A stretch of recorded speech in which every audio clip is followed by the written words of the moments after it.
Frau Vorsitzende Le Pen.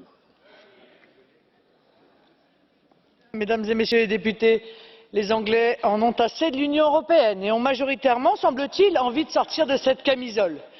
Ils ont la nostalgie de leur souveraineté, c'est-à-dire de leur capacité à traiter les problèmes qui se posent à eux dans un cadre national, avec leurs objectifs particuliers, leurs pensées propres et leur culture, que ce soit pour l'immigration, l'économie ou toute autre question.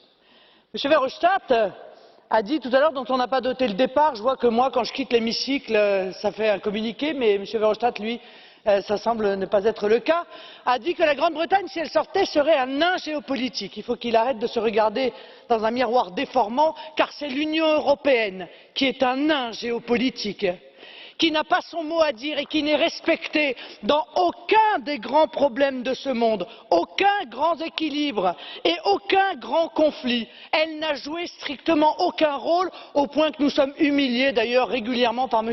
Obama, qui appelle M. Cameron pour lui intimer l'ordre de rester dans l'Union européenne, ou qui prend la parole après les attentats de novembre, avant le président de la République française, pour intimer à l'Union européenne l'obligation de conserver la politique folle d'accueil des migrants. Alors on peut comprendre la volonté des Anglais de se diriger vers la porte de sortie, puisque des crises répétées et de plus en plus graves secouent l'Union européenne.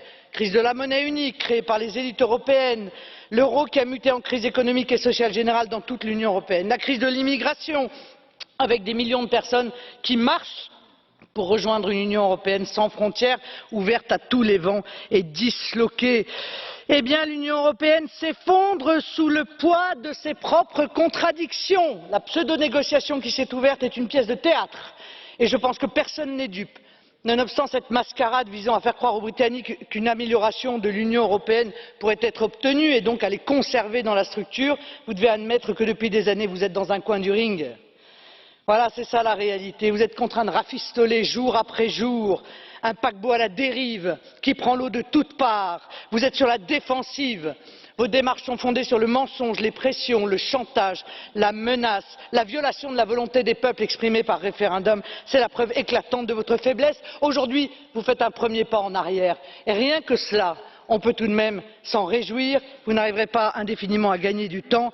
Un jour proche arrivera où ce gros paquebot vermoulu coulera et enfin les canaux de sauvetage que sont les nations pourront ramener les peuples à bon port.